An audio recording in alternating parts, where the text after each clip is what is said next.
Olá, você que está em casa, estamos mais uma vez aqui para dar continuidade ao nosso conteúdo de biossegurança. Vamos aqui dar continuidade à nossa resolução de questões. Na nossa última aula, nós começamos aí a resolver uma série de questões acerca do nosso assunto, para que você fixe bem esse assunto e não erre mais nenhuma questão na sua prova. Então, nós vamos dar continuidade a essa nossa resolução de questões, temos mais aqui inúmeras questões para resolver, todas bem recentes, 2020, 21, 22, para que você grave bem e ainda assim vou enfatizar para vocês quais os assuntos que mais caem na prova, quais têm maior incidência, para que você já vá para a sua prova preparado para gabaritar a biossegurança, tá bom? Então não sai daí. Vamos agora começar a nossa resolução de questões aqui, dar continuidade, né, a nossa resolução de questões, começar mais uma questão.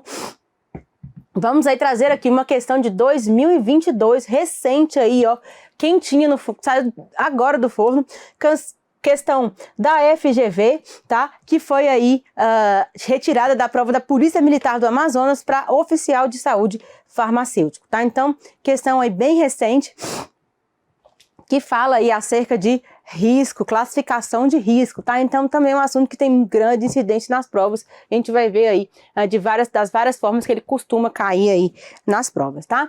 Então, essa questão ela traz o seguinte: o quadro a seguir apresenta uma representação resumida das principais características de risco dos agentes biológicos, considerando-se o risco individual coletivo e as condições terapêuticas. Assinale a alternativa que completa o quadro. Então a gente tem o quadro, nosso quadro aqui, né, para a gente completar, acerca de classe de risco 1, 2, 3 e 4. Então vamos aqui comigo relembrar, né, toda essa parte de classificação de risco, para que a gente consiga ali, né, obviamente com mais tranquilidade, preencher aqui juntos esse quadro, para que você veja aí como é tranquilo, a partir do momento que você relembra esse assunto, fixa bem, é tranquilo responder, tá? Então, relembrando aqui, a gente tem ali as nossas classificações de biossegurança, né? Classe de risco 1, 2, 3 e 4, de acordo ali com o risco que esse agente biológico oferece aí, né? Tanto ao meio ambiente, quanto à coletividade, quanto ao trabalhador ali que está ali manipulando diretamente aquele agente biológico, tá?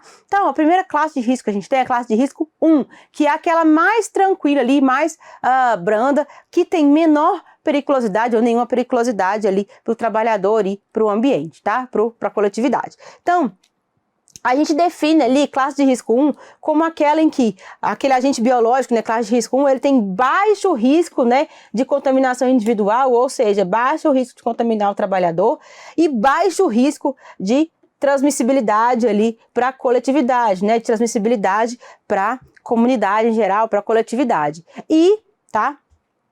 Esses agentes biológicos ali, classe de risco 1, eles têm uma baixa probabilidade de causar doenças aí em seres humanos, né? Então, eles são ali, na maioria das vezes, agentes ali biológicos, né? Micro-organismos que fazem parte da nossa microbiota normal ali, né? Porque todo mundo sabe, né? Que nós temos ali a nossa microbiota natural, né? A intestinal, da pele, enfim. Então, a maioria desses micro-organismos são classe de risco 1, eles não oferecem riscos ali. Por quê? Porque são todos, né?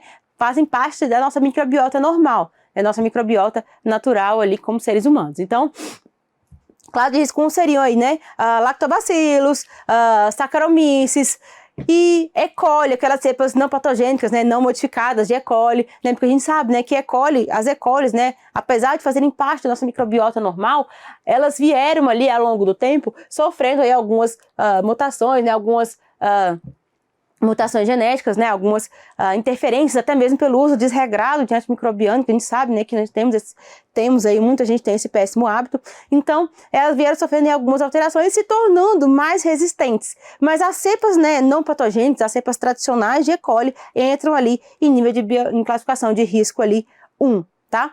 E além disso, a gente tem também, né, lactobacillus, que fazem parte da nossa né, microbiota normal, lactococcus, bacillus polimixa, enfim, fazem parte da nossa microbiota normal, tanto da pele quanto intestinal, enfim, né? Então, nosso trato digestivo, gastrointestinal e assim por diante. Então, classificação de risco ali, classe de risco 1, né? Então, e a classe de risco 2, gente? Classe de risco 2 seriam aqueles micro-organismos, né? Aqueles agentes biológicos ali que têm um risco individual moderado para o trabalhador que está ali manipulando aquele agente, tá? Porém, esse agente, apesar de trazer um risco moderado para o trabalhador, ele tem uma baixa probabilidade de disseminação, ou seja, um baixo risco de disseminação para a coletividade, né, para a sociedade, enfim, né, uma baixa taxa aí de disseminação. Ele não é transmissível, né, assim, por assim dizer. E esses agentes biológicos, classe de risco 2, eles também, a gente pode dizer também que eles podem causar doenças, né, nos seres humanos, porém, as doenças que esses agentes aí de risco da classe de risco 2 causam, eles já existem ali, né, são doenças brandas e as doenças em que já existem, né, profilaxia, né, meio eficaz de tratamento e cura, tá? Então, a gente já são ali, né, facilmente manipuláveis, tratáveis e curáveis, né? Então, temos ali, em classe de risco 2, entram ali Clostridium tetani, Helicobacter pylori, Klebsiella pneumoniae, mas aqui entra Klebsiella pneumoniae, porém, né, a não produtora de carbapenemase, ou seja, Klebsiella pneumoniae não KPC, tá? Não entra KPC, KPC já é outra classe de risco. Leptospira interrogans, Mycobacterium leprae, Neisseria gonorrhoeae, Neisseria meningite, Salmonella, Staphylococcus aureus, Streptus, de modo geral, Treponema, né, que é o transmissor ali do sífilis, Vibrio cholera, enfim, né? Então, vários tipos ali de bactérias que são ali capazes de causar doença, porém não são, a probabilidade de disseminação é baixa, não tem uma grande, né, probabilidade de disseminação ali para a coletividade, né? A transmissibilidade é baixa e que são facilmente tratáveis, né? Isso quando a gente fala de bactérias. E os vírus, quais são os exemplos? Hepatites A e E, tá? Quando você fala de hepatite, é somente a A e E que são classificados em classificação de risco 2. Quando eu falo de hepatite B e C, eu já tenho classificação de risco 3. Então, cuidado com isso. Abram parênteses aí no livro, no caderno de vocês e marquem isso, tá? Senão vocês vão se confundir na hora da prova. Então, hepatite A e E, classificação de risco 2. Quando eu falo de hepatites B e C, eu falo de classificação de risco 3, tá? Então, muito cuidado com isso aí, para não se confundir na hora da sua prova. As dengues de todos os tipos, né, de 1 a 4, chikungunya, zika, herpes simplex, Epstein-Barr, influenza, papilomavírus humano, sarampo, rubéola, todos eles aí classificados em classificação de risco 2, tá? Que podem causar doença com baixa probabilidade de disseminação e doença tratável e curável, tá? Então, classificação de risco 2. Temos aí também alguns parasitas, né, de um modo geral, mas se eu vou ficar falando todos aqui, vou ficar a aula toda só falando, né? Então, dando continuidade aí. A classificação de risco 3. Classificação de risco 3 são onde estão, né, classificados aqueles micro-organismos, aqueles agentes biológicos de modo geral, que têm um risco individual elevado para o trabalhador, né? Que o trabalhador, quando manipula, tem um risco elevado, né, de se contaminar. Probabilidade de disseminação para a coletividade moderada, tá? Existe a probabilidade deles serem ali transmissíveis, né? A disseminação deles é moderada, então eles podem ser facilmente transmitidos e eles podem causar doenças nos seres humanos, né? Obviamente. E essas doenças, as doenças que esses agentes aí causam, que esses agentes biológicos causam, elas não são curáveis, tá? Não existe profilaxia ou tratamento capaz de curar essas doenças, né? Eficazes aí, capazes de curar, torná-las curáveis, tá? Então, são ali, de um modo geral, agentes aí que traz ali, que são capazes de causar doenças um pouco mais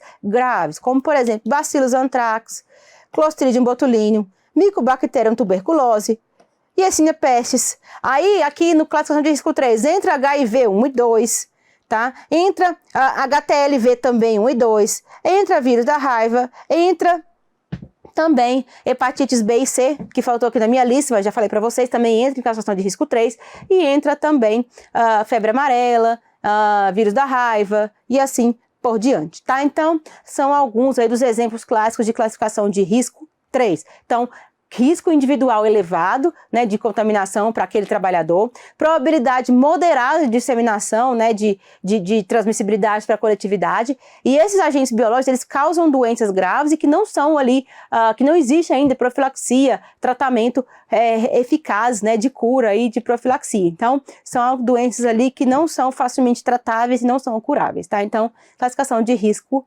3. Perceberam a diferença? Vai se agravando ali, né? E vai ficando cada vez mais perigoso aquele micro-organismo, né? Então, classificação de risco 4.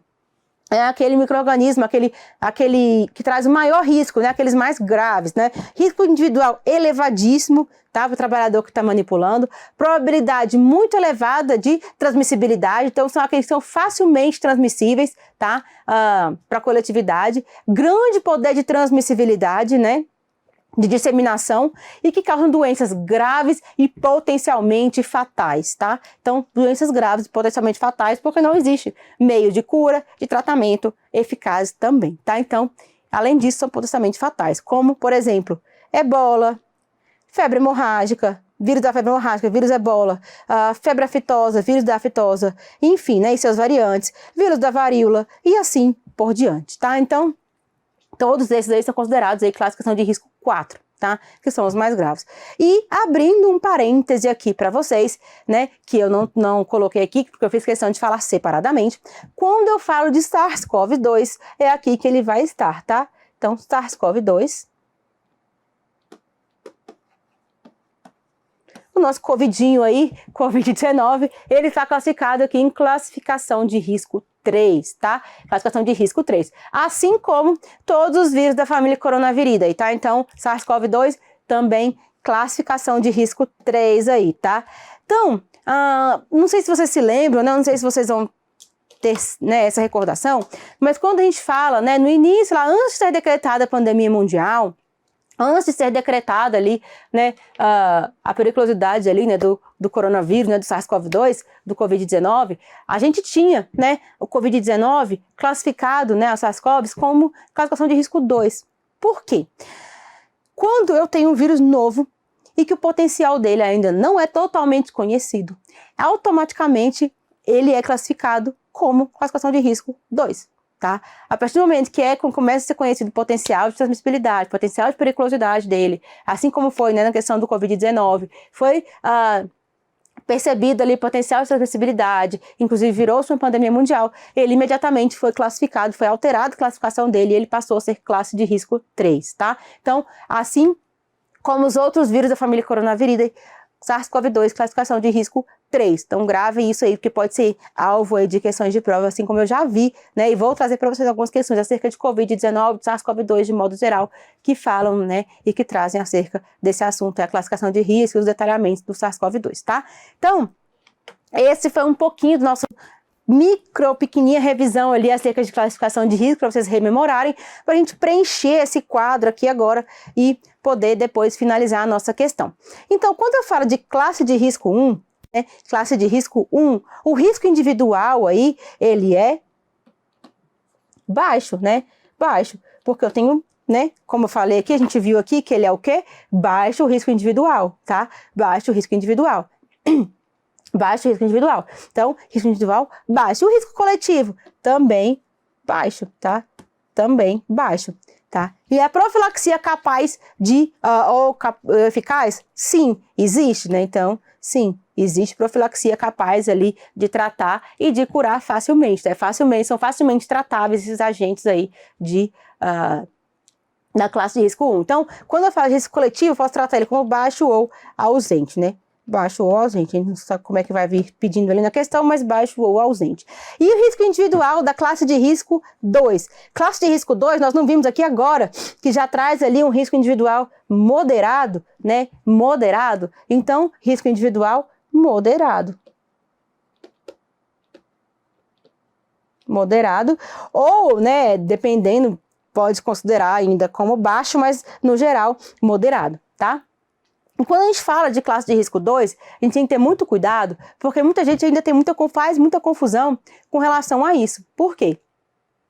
Quando eu falo de classificação de risco 2, eu tenho a grande maioria esmagadora aí, né, das bactérias, dos vírus e dos protozoários aí, dos parasitas e protozoários. Então, muito cuidado. Vamos gravar, né, para ficar mais fácil de gravar o que é classe 1, o que é classe 3, o que é classe 4. O que não for 1, 3 e 4 acaba caindo ali no 2, que é a grande esmagadora maioria, tá? Então, para que você não faça confusão ali e não fique em dúvida, procure gravar o rol ali que é da classe 1, que é da classe 3, que é da classe 4, que é um rol reduzido, né? Que são menos ali agentes biológicos para você gravar, que fica mais fácil, tá? Então, e o risco coletivo aqui, quando eu falo de classe de risco 2? Risco coletivo, baixo, tá? Baixa disseminação. Então, risco coletivo, baixo, tá? Baixo. E existe meio de profilaxia? Existe sim, né? Existe meio de profilaxia. A gente acabou de ver que sim, né? Classe de risco 2 ainda existe sim, meio de profilaxia. E quando eu falo de risco, da classe de risco 3, aí o risco individual já é alto, né? Alto.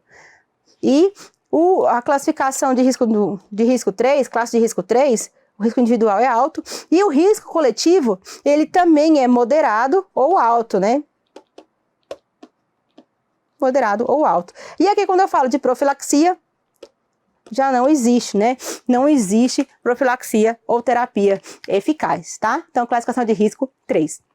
E a 4, né? 4 é classificação de risco 4, é risco individual alto, risco coletivo alto, e não tem profilaxia também e nem tratamento. Então, aí a gente tem aqui o nosso quadro preenchidinho aqui, ó. Risco individual baixo, classificação de risco 1, risco individual baixo, risco coletivo baixo ou ausente e profilaxia eficaz existente. Classificação de risco 2, risco individual moderado, risco coletivo baixo e profilaxia existente. Classificação de risco 3, risco individual alto, risco coletivo moderado ou alto e profilaxia não existente. E risco 4, risco individual alto, coletivo alto e não existe profilaxia eficaz. E assim preenchemos nosso quadro corretamente, tá? Então agora vamos responder a questão. Depois do quadro preenchido, vamos assinalizar aqui a assertiva que completa corretamente o quadro. Então vamos lá continuando, tá? Continuando aqui, letra A, ela traz que? Classificação de risco 1, né? Classificação de risco 1. O risco individual é baixo, o risco coletivo é inexistente e a profilaxia existe. Então, 1, ok. Classificação de risco 2. Risco individual moderado, risco coletivo moderado e profilaxia existe. Classificação de risco 3, risco individual moderado, risco coletivo moderado e profilaxia existe. Então aqui já está errado, não existe profilaxia para a classificação de risco 3, muito menos para a classificação de risco 4, isso invalida o nosso item, nossa letra A, já não preenche corretamente o nosso quadro, como nós já vimos, né? E a letra B, será que preenche corretamente o nosso quadro? Então vamos lá, dando aí continuidade. A classificação de risco 1, risco individual inexistente, tá? Então eu não posso dizer que é inexistente, eu tenho que dizer que é baixo, tá? Porque pode ser que algumas pessoas imunossuprimidas ainda consigam desenvolver doença por causa desses agentes aí, classe de risco 1, né? Apesar de ser raro, mas eu não posso dizer que é inexistente, tá? Risco de transmissibilidade para coletividade inexistente, aí sim, ok, né? Ok. E a classificação de tratamento e profilaxia existe, então também ok. Classificação de risco 2, aqui já não entra mais como baixo, aqui entra como moderado, né? Moderado, então aqui já está errado também. A classificação, risco de transmissibilidade, moderado, então tá ok. E usualmente existe profilaxia. Também podemos dizer que tá ok, né? Porque algumas doenças têm profilaxia, apesar de não ter cura, então ok, tá? E nível 3, né? Classificação de risco 3, não existe. Aqui está falando que existe profilaxia, então não existe, tá? Então, já invalida mais uma vez, letra B também errada, tá? Letra C, ela traz que a classificação de risco 1, tá? Ela tem um baixo índice de risco aí ao trabalhador, ok? Inexistente o risco de transmissibilidade aí para a coletividade, ok? E profilaxia existe, ok. Classificação de risco 2, risco individual baixo, errado. Risco para coletividade, baixo, errado, porque é moderado. E existe profilaxia. Poderia considerar ok, porém, aqui já invalidou o nosso item, né? E classificação de risco 3 já está invalidada também, porque não existe profilaxia, que falou que existe. E classificação de risco 4, muito menos existe profilaxia e tratamento, e aqui ele trouxe como existe. Então, também não preenche corretamente nosso quadro, a nossa letra C. né? Então, vamos aí seguindo para entender qual que vai preencher corretamente o nosso quadro, né? Já dei spoiler aqui, que vai ser a letra E, mas vamos continuar analisando as outras assertivas, tá bom? Letra D, vamos lá. Índice né, de periculosidade para o trabalhador baixo, ok. Para a coletividade baixo ou inexistente, ok. Existe profilaxia, ok. E classificação de risco 2, nível né, de periculosidade para o trabalhador baixo, aqui eu poderia considerar já como moderado, né? Então, possivelmente moderado. Então, moderado para a coletividade, ok. E existe profilaxia, ok, tá? Também. Então, classificação de risco 3. Risco para o trabalhador moderado, que não é moderado, que já é alto. Risco para a coletividade, moderado, ok. E usualmente existe profilaxia, aqui eu errado porque não existe profilaxia, tá? Então, e classificação de risco 4, tá ok, que fala que alto para a coletividade, alto individual e não existe profilaxia, então classificação de risco 4 tá correta. E a nossa assertiva corretíssima, então a gente viu que aqui também tá errado, é a letra E de escola. Então, por quê? Classificação de risco 1 oferece baixo risco para a comunidade, baixo risco de transmissibilidade do trabalhador e existe profilaxia eficaz, ok. Classificação de risco 2, risco moderado para o trabalhador, ok. Risco baixo para a coletividade, ok. E baixo a moderado, né? Então, às vezes pode classificar como baixo, moderado, mas aqui vai se encaixar o baixo. E existe profilaxia e tratamento, ok também, tá? E classificação de risco 3, risco alto de contaminação, né? Para o trabalhador, de periculosidade para o trabalhador, ok. Moderado para a coletividade, ok. E usualmente existe profilaxia e tratamento. Por que eu falo que usualmente existe? Pode existir profilaxia, mas não existe cura. Então, eu posso tratar esse usualmente existe como correto, tá? E classificação de risco 4, alto risco para o trabalhador, alto risco de transmissibilidade para a coletividade e não existe nem profilaxia e nem tratamento. Exatamente correto, como nós colocamos aqui no nosso quadro, tá? Então, perceba aqui que eu coloquei aqui exatamente o que está dito lá na nossa assertiva. Aqui na classificação de risco 3, tá? Eu coloquei aqui o risco coletivo baixo e moderado, alto e moderado, e aqui na 2 entra baixo e moderado, porque depende muito, né, de qual é o micro-organismo, e aí pode ser tratado como moderado, enfim, né? Mas, a grosso modo, tá exatamente igual o que eu coloquei lá, tá? Então, nossa letra certa, nossa letra é de escola. Questão bem legal, questão que eu gostei muito, achei uma questão muito inteligente, que faz você pensar aí, preencher o quadro, para depois acertar ali, né, qual é os itens que estão corretos ali, que preenche corretamente o quadro. Então, questão que vai fazer você perder um tempinho a mais ali na sua prova, pensando e montando aquele quadro, mas questão ali intermediária, que vai fazer, para quem acertar, vai fazer uma grande diferença, porque, né, é uma questão que muita gente pode confundir e pode errar facilmente. Mas você que assistiu essas aulas comigo aqui, não vai errar, vai gabaritar isso na sua prova, não é mesmo? Então vamos lá para a próxima questão. Questão que continua falando sobre risco, porém fala de nível de biossegurança dos laboratórios, continua falando sobre classificação de risco e também de nível de biossegurança. Questão aí também recente, 2021, da FGV, questão da nossa FunSaúde Ceará, né? Questão que caiu aí na prova da FunSaúde Ceará em 2021. Sobre os níveis de biossegurança em laboratórios biológicos, cenário alternativa correto. Antes, né, esqueci de ler o restante do enunciado que traz que nível de biossegurança consiste na combinação de práticas e técnicas de laboratório, equipamentos de proteção e instalações laboratoriais. Ele define a contenção necessária ao trabalho com agentes biológicos de forma segura para os seres humanos, os animais e o meio ambiente. Exatamente isso que é nível de biossegurança. E aplica-se também ao manejo ali de animais. Então, sobre os níveis de biossegurança, cenário alternativa correta, tá? Então, essa questão aqui, ela traz ali, né, ela fala sobre os níveis de biossegurança. Os laboratórios, né, eles são classificados como níveis de biossegurança 1, 2, 3 e 4, de acordo com os micro-organismos, de acordo com o agente biológico ali, que é manipulado ali, né? E essas classificações têm suas peculiaridades. A gente vai dar uma olhadinha nisso agora para responder a questão sem errar, tá? Então, traz aqui a letra A, ela traz que o nível de biossegurança NB2, ele é exigido para o trabalho com agentes biológicos da classe de risco 2, que confere risco moderado aos profissionais e ao ambiente. Equipamentos ou dispositivos de contenção especiais, como cabines de segurança biológica e autoclaves, apesar de desejáveis, não são obrigatoriamente necessários. Aí eu já invalido a minha questão, tá? Por quê? No laboratório, nível de biossegurança NB2, tá? NB2, é obrigatório que eu tenha pelo menos uma cabine de segurança biológica e uma autoclave. Então, isso aqui é sim obrigatório, tá? É obrigatório. Então, esse não aqui invalida a minha questão, tá? Mas antes de dar continuidade, para que você não confunda, não fique ali, né, com dúvida, vamos dar uma passada geral sobre esse quadro aqui que eu trouxe para a gente relembrar a parte de níveis de biossegurança para facilitar a gente responder essa questão e você não errar mais na sua prova, tá? Responder com tranquilidade. Então, quando eu falo de níveis de biossegurança, o nível de biossegurança no laboratório, ele é definido, né, obviamente, como a gente viu, pela periculosidade daquele agente que eu vou manipular ali, né?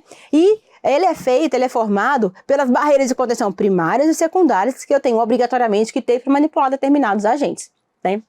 Então, o nível de biossegurança 1, o NB1, que a gente chama, é o nível mais básico, é aquele adequado para o trabalho com agentes biológicos classe de risco 1, ou seja, aqueles mais brandos, que não causam doenças em humanos, não têm risco para a coletividade, e assim por diante, como a gente acabou de ver na questão anterior, rememoramos dessa parte, né? Então, quais são os procedimentos e práticas obrigatórios para um laboratório de NB1, né? As boas práticas padrão e sinal de risco biológico afixado à porta, porque por mais que o risco biológico seja pequeno, não tenha ali risco de doença em humano, não tenha risco de transmissibilidade, é um material biológico, então precisa obrigatoriamente ter um sinal de risco biológico na porta, tá? E ter uma equipe treinada para manipular corretamente aqueles organismos ali, aqueles agentes biológicos, tá? Então, tudo isso é obrigatório para o nível de biossegurança 1. E os EPIs, quais são obrigatórios? Aqueles básicos, né? Jaleco, luva, touca, EPIs básicos. E os EPCs, como eu falo de nível de biossegurança 1, que não traz periculosidade para o meio ambiente, não traz periculosidade para os adultos sadios e nem para a coletividade, não são necessários aí, não são obrigatórios nenhum tipo de EPC aí, tá? No laboratório que manipula apenas NB1, tá? Apenas nível de biossegurança 1, que manipula apenas classe de risco 1. Tá? E conforme quando eu falo de barreiras secundárias, lembram que eu falei, gente? Barreira primária, né? Barreira primária, EPIs e EPCs. E barreira secundária são a estrutura física do laboratório. E de barreira secundária, o que é obrigatório para um NB1? Pia para lavagem das mãos próxima à saída. Por quê? Porque quando eu saio do laboratório, antes de sair, eu preciso higienizar minhas mãos. Quando eu entro, eu também preciso higienizar as mãos. E também, né, sempre que eu tiver ali contato com material biológico, preciso lavar as mãos. Então, pia para lavagem das mãos é a única barreira de contenção secundária obrigatória para um laboratório NB1, tá? Mas e o NB2, laboratório NB2, que é até o que fala nosso primeiro item lá da questão. Laboratório NB2 é aquele que é adequado para o trabalho com agentes capazes de causar doenças em seres humanos ou animais, porém, que não traz um risco grave aos profissionais e nem de disseminação à comunidade e ao ambiente, tá? Então, é aqueles em que oferece um risco, né, para o trabalhador, porque são capazes de causar doença, porém, não tem risco de transmissibilidade, não traz risco para a coletividade, né, e são facilmente tratáveis, tá? Então, o que eu preciso ali, né, de práticas de biossegurança, de procedimentos padrão, para trabalhar, né, no laboratório NB2? As mesmas do NB1, porém, além disso, né, além dessas aqui do NB1, eu preciso de acesso limitado, porque só profissionais treinados, profissionais que trabalham ali podem entrar, justamente porque são materiais ali, agentes biológicos, né, que podem causar doenças, que são um pouco mais graves do que o NB1, então, acesso limitado. Precauções com materiais autoperfurocortantes, então eu preciso, né, como eu trabalho ali com materiais agentes biológicos, eu preciso ter ali precaução com materiais perfurocortantes, preciso de toda aquela parte de